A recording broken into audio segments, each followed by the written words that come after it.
The Johnson's Wax Program with Fibber McGee and Molly.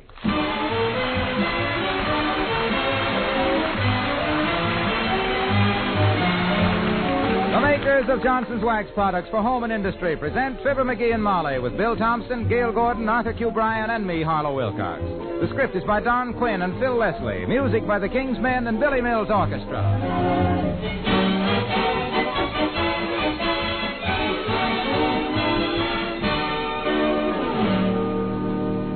Your kitchen linoleum probably gets more steady wear than any other floor in the house, and yet it's so easy to keep it looking beautiful.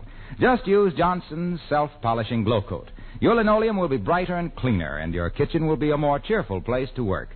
The new glow coat shines nearly twice as bright as ever before, and as you know, the brighter the shine, the cleaner the kitchen. Glow coat makes floor cleaning problems simple, too. Dust, dirt, and spilled things can be whisked off a glow-coated surface with just a wipe of a damp cloth. Johnson's self-polishing glow coat protects your linoleum from wear and scuffing. That shining coat of hard, gleaming wax actually keeps your feet off the floor. You walk on glow coat, not on the linoleum. No wonder it makes the linoleum last longer. Make your kitchen brighter, more cheerful. Use Johnson's self-polishing glow coat to bring out the beauty of your home. Look on the bright side, shine up the right side, bring out the beauty of the home.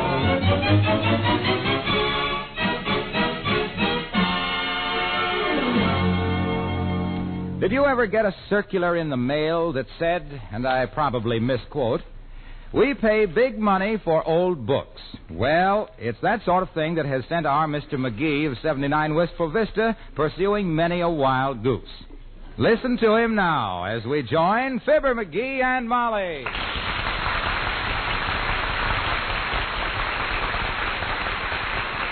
Hey, Molly, did you see this circular that just come in the mail? It says there's a fortune in books. I don't believe it. Uncle Dennis ran one for several months, and he spent all his profits bailing himself out of jail. Oh, no. Oh, I don't mean handbooks. This guy ain't a bookie. He's a collector. So was Uncle Dennis. He'd collect $100 and hand it right over to a bailiff. I told him 100 times he shouldn't be... You don't understand, kiddo. Neither do I. Look, this circular says thousands of people who read this circular have books in their attics and basements which are eagerly sought by collectors. Oh, books. Yeah, books. I wonder if we got any book in the attic which would be eagerly sought by a collector. It would have to be kind of rare, I suppose. Well, we've got some up there by Mary Roberts Rhinestone, and, yes, and there's some by Earl Stanley Gander up there. Gardner, Snooky. A gander is a buck duck. Besides, by rare books, I mean books that are scarce, old books that you can't buy anymore. Them are the ones that are eagerly sought by collectors. For instance, this circular says there's a great demand right now for Horatio Alger books. Oh, Horatio Alger. Yeah. Heavenly days. Who'd want to read that stuff now? Yeah. Phil the Fiddler, Paul the Peddler, Bill the Butcher. Which reminds me, did you pay the butcher bill? Yeah, but listen, I got an idea. I found $5 in an old sugar bowl today. Oh, good for you. Now, my idea is that you if can have it if you'll forget this idea you have. Well, you don't even know what it is. No, but you never had one yet that cost us less than $15, so we'll save 10. But this will make a lot of dough, kiddo. Listen, the circular says that Horatio Alger books are eagerly sought by collectors. You see where it says that right here? Eagerly sought by collectors. Yes, but... I know where I can lay my chubby little mitts on 50 of them today, in half an hour. What good is a project to us that lasts more than a half an hour? Now, get this, baby. I happened to drop into the book nook next to the Bonton this morning, and on the shelf that says any book here for 25 cents, there were dozens of Alger books. Did he write that many? My gosh, he must have wrote 100 of them. All with the same plot, too, practically. Really? There's always this poor but honest lad, disgustingly wholesome, who saves a banker's daughter from a runaway horse. He refuses to accept a gold watch as a reward, so the banker gives him a job as messenger boy at 50 cents a week, out of which Thrifty Joe saves 37 cents. In 110 pages, he saves up enough money to marry the banker's daughter and gets the gold watch for a wedding present. The snide little twerp plays it smart all the way. It sounds a little dull, doesn't it? Didn't he ever write one where the boy saves a horse's daughter from a runaway banker? Huh? Or a banker's horse from a runaway daughter? No, but in Tom the Bootblack... now, not a word about this to anybody, Snooky. This is my private gold mine, and I don't want any claim jumpers. I'll be Mum Chum. Come in. Oh, hello there, Mr. Old-Timer. Oh, hi, old-timer. I'd ask you to sit down, but we're on our way downtown to the Book Nook. Gotta buy some books. Good for you, Johnny. Nothing like reading good books. I'll never forget what one of my old teachers said about reading. What did she say, Mr. Old-Timer? Well, sir, daughter, she just stood there with the sun streaming in the schoolhouse window, casting a kind of a soft glow over her head, and says, "You little whippersnapper, you will finish reading A Tale of Two Cities, or you'll be in the 6th grade for the next 10 years. Did you, or were you? I was. But since then, I'd done a lot of reading, kids. Just last night, I was sitting in my room, reading to myself in the dark, and all at once... Wait a minute now. How can you read in the dark? Why, that's simple, daughter. Just turn on the light. But if you turned on the light, you weren't in the dark. Oh, yes, I was. The bulb was burned out, Johnny.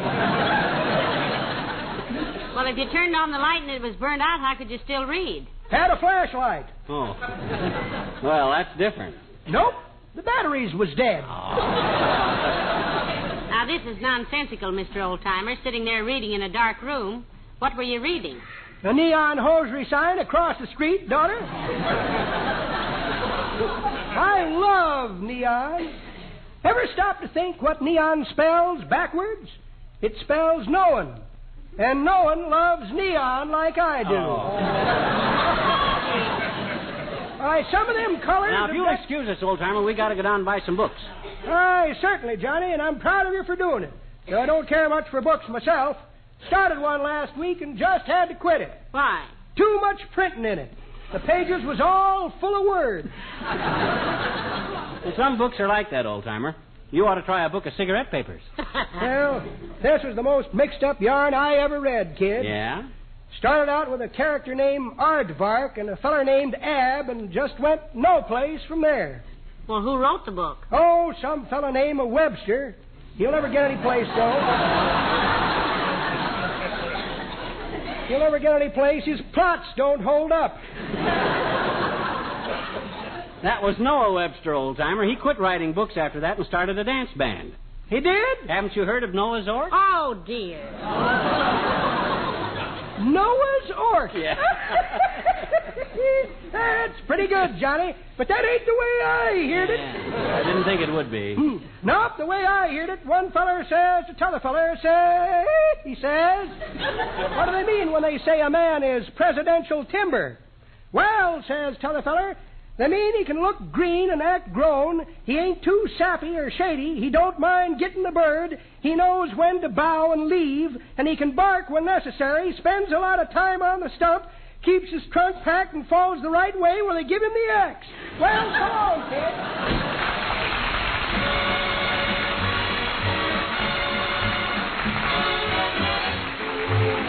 Billy Mills and the orchestra, and now is the hour.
Now, look, Snook.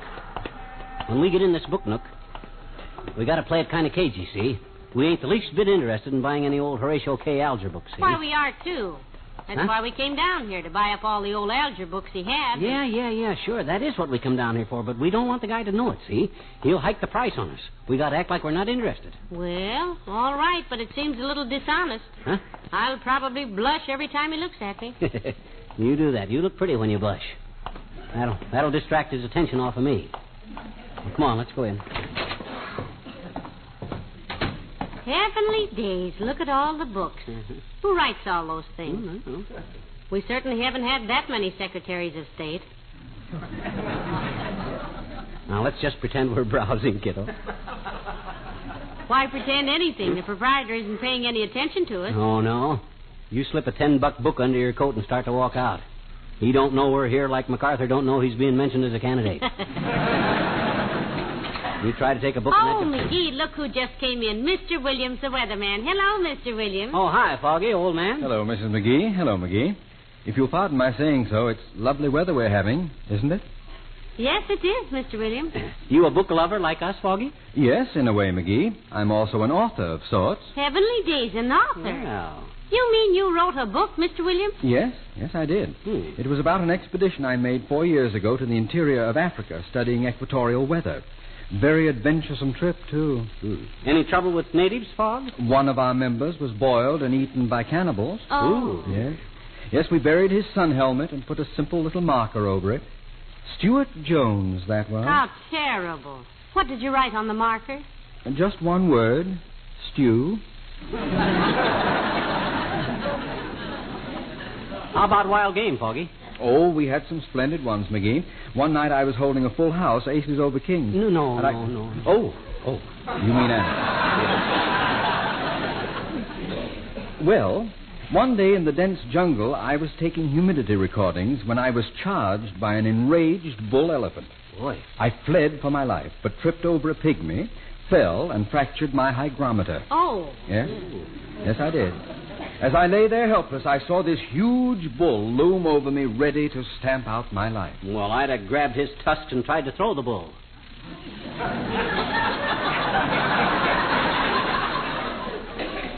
I'm sure you would. Oh, my goodness. What happened, Mr. Williams? What'd you do? Well, suddenly a strange look came into the elephant's eyes. Huh? Gently, he wrapped his trunk about me and carried me tenderly back to camp. Oh. He put me lightly down on the grass, and before he left, he stood over me a moment with tears in his eyes. And with the soft tip of his trunk, caressed a dewy button I happened to be wearing.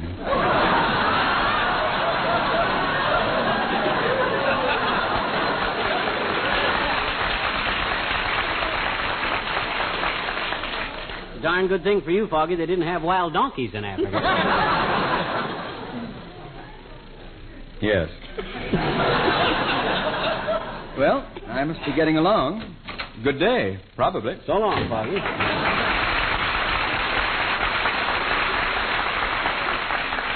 I could have told that yarn a lot better. I'd have made it a laughing hyena instead of an elephant. Oh, here comes the proprietor, Molly. Now, play it cagey. All right. Hi, Bud. Mind if we just browse around a little? Oh, it's quite all right, mister. Look around all you like. You interested in fiction or non-fiction? Whichever Horatio Alger is, we're not interested in that. Oh. Am I being cagey enough, McGee?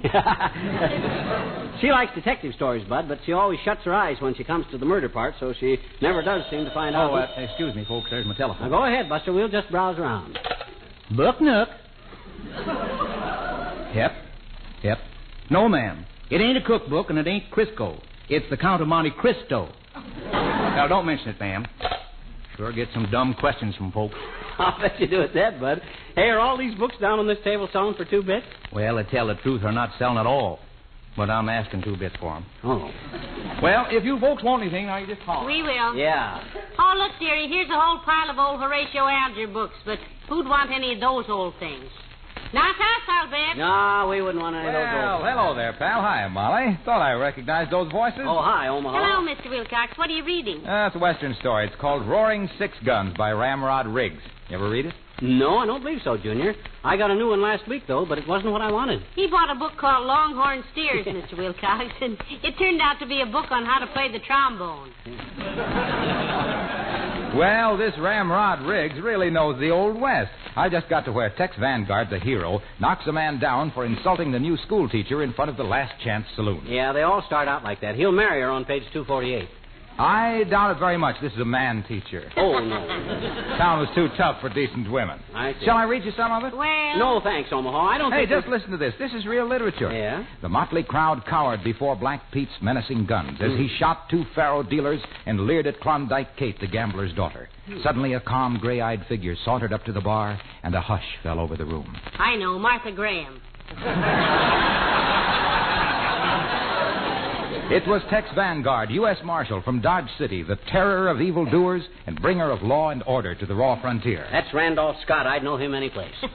Suddenly, Black Pete's gun barrel rose, and Tex Vanguard found himself staring into the small, black, deadly tunnel which had snuffed out the life of your kitchen linoleum, can be preserved and beautified so easily with Johnson's self-polishing glow coat. What? Hey, wait a minute. Is that in there? Huh? Oh, excuse me. I'm using a Johnson's glow coat circular for a bookmark, and I must have jumped over to that. Oh. Anyway, the book says there was a blur of action as Vanguard went for his gun. Yeah. 4 shots roared, and the lifeless figure of Black Pete slumped to the floor coverings of linoleum, which are protected by Johnson's glow coat, are so much easier to keep clean because spilled things are easily wiped up with a damp cloth. Mr. Wilcox, the story. Oh, yes. Well, just at that moment, Tex Vanguard felt a gun muzzle prodding him in the back. And with no rubbing and no buffing, glow coat dries to a handsome mirror-like polish in 20 minutes or less. Hey, Waxy. Yes, pal. Just read quietly to yourself for a while, will you? Sure. We may want to read that book ourselves sometime. Yeah. And we want it to be a surprise when Tex Vanguard traps the rustlers in their hideaway and cleans them out with a damp cloth after shooting them full of glow coat. Why, of course. Here, you take the book. But you haven't finished it, Waxy. Oh, I don't want to. I'd rather read the Johnson's glow coat circular. To me, it's a lot more exciting. Oh. See you later, folks.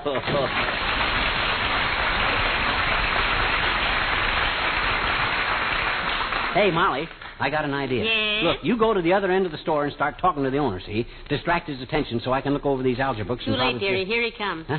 Oh, hey, Bub, these old Alger books are pretty junky looking. How much are they? Nickel apiece? Nope. 10 cents, mister. Oh. Frankly, they ain't worth it, but I can't handle them for any less. Hey, Molly, how about some of these old Alger books for a dime apiece? No, huh? we wouldn't want them. I should say not. Well, who would? Not me. But I'll take them just to give you more room on the shelves, Bud. Well, now, that's mighty neighborly of you, mister.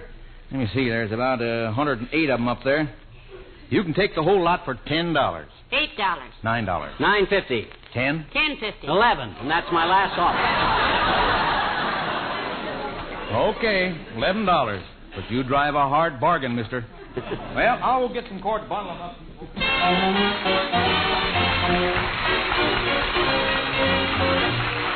The King's Men and 2 things to worry about.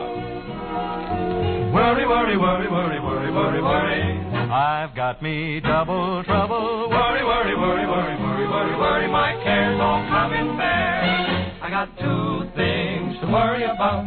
Either you're mine or you're not. And if you're mine, I haven't got to worry. But on the other hand, if you're not, I got 2 things to worry about. Either you change or you don't. Now if you change, I haven't got to worry. But on the other hand, if you don't, then pity me, watch me sink till I'm hanging on the brink. But before my worries all are over, I got 2 things to worry about. Either I live or I don't. And if I don't, I haven't got to worry. But on the other hand, if I do, there's 2 things to worry about. Me and you, just 2 little things to worry about. Either you're mine or you're not. Now, if you're mine, I haven't got to worry. But on the other hand, if you're not, then there's 2 little things to worry about. Either you change or you don't. If you change, I haven't got to worry. But on the other hand, if you don't, then pity me, watch me sink till I teeter on the very brink. And then before my worries all are over, there's 2 little things to worry about. Either I live or I don't. Now if I don't, I haven't got to worry. But on the other hand, if I do, I've still got 2 things to worry about. One's me, the other is you. Worry, worry, worry, worry, worry, worry, worry about me. And you.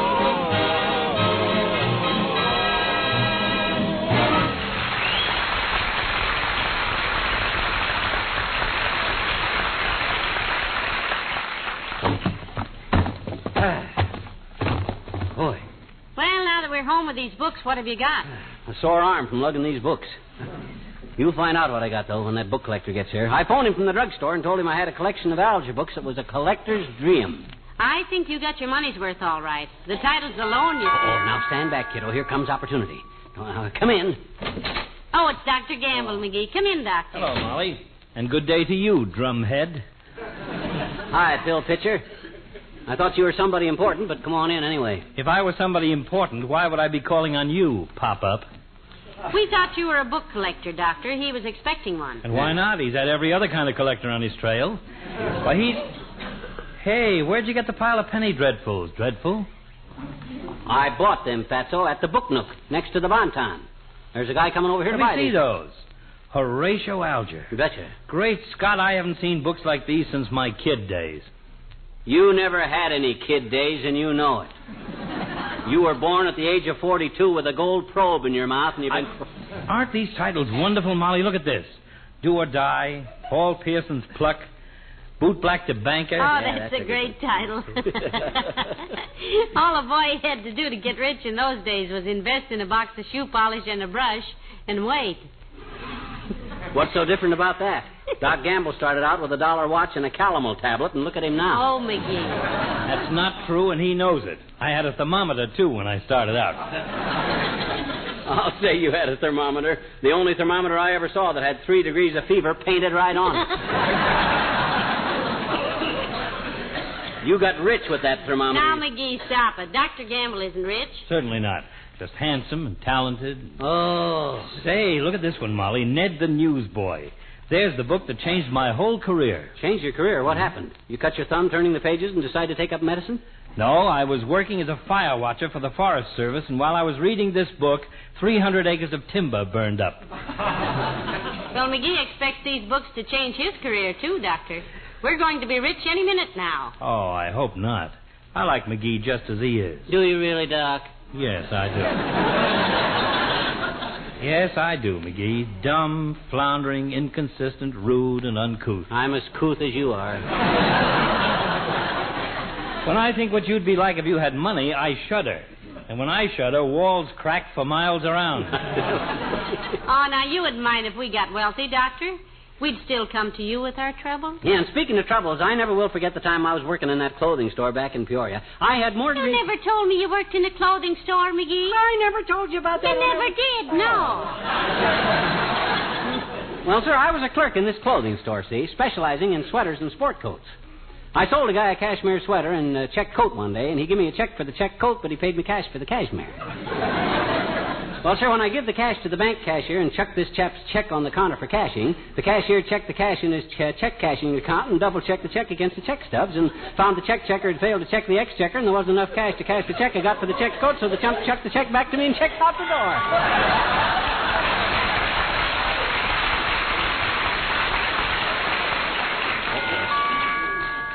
This must be the guy. Remember now, we don't want to part of these books, Molly. Make him bid 'em up, see? All right, come in.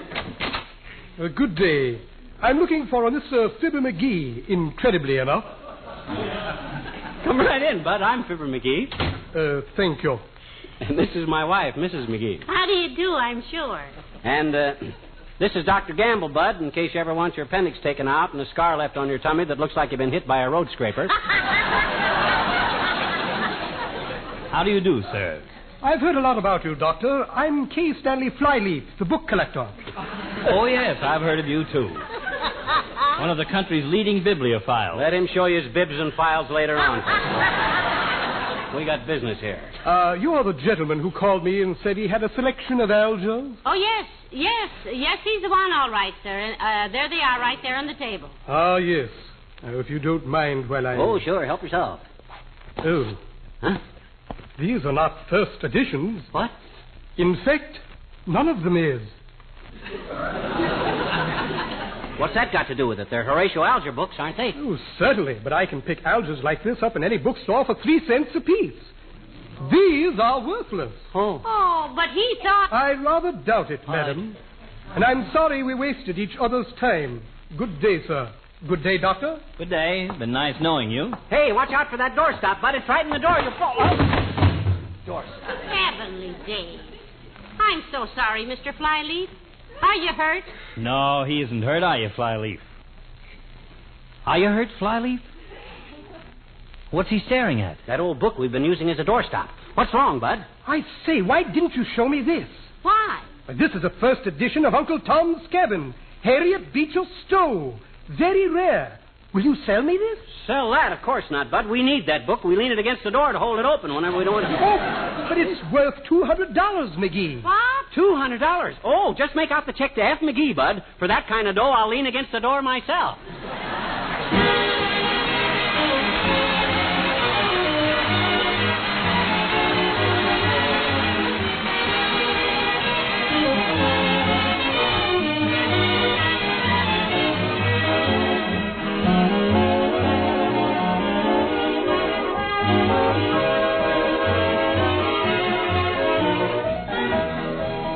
I suppose I'm a little prejudiced, but I just don't understand how anyone could permit her kitchen linoleum or other floors to be anything but clean and bright and shining.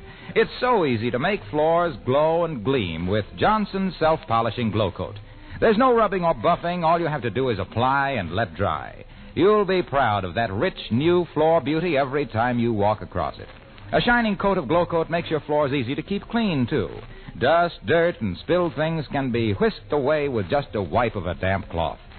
Johnson's self-polishing glow coat also protects your floors from wear and scuffing. That glowing protective wax coat can take an awful beating and still come up shining. Think about it for a minute, then make up your mind to give your floors the added shining beauty that comes with Johnson's self-polishing glow coat. Try glow coat and enjoy the easy way to bring out the beauty of the home. Look on the bright side, shine up the right side, bring out the beauty of the home.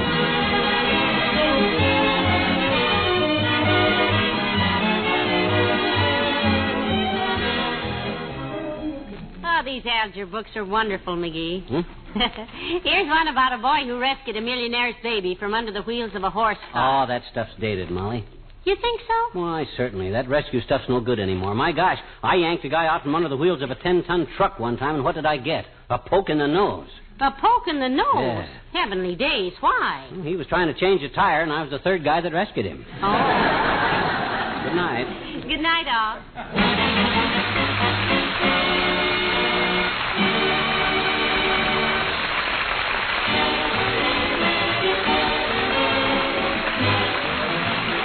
The makers of Johnson's Wax Products, Racine, Wisconsin, bring you Fibber McGee and Molly every Tuesday night. Be with us again next week, won't you?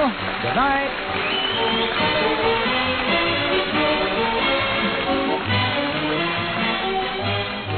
This is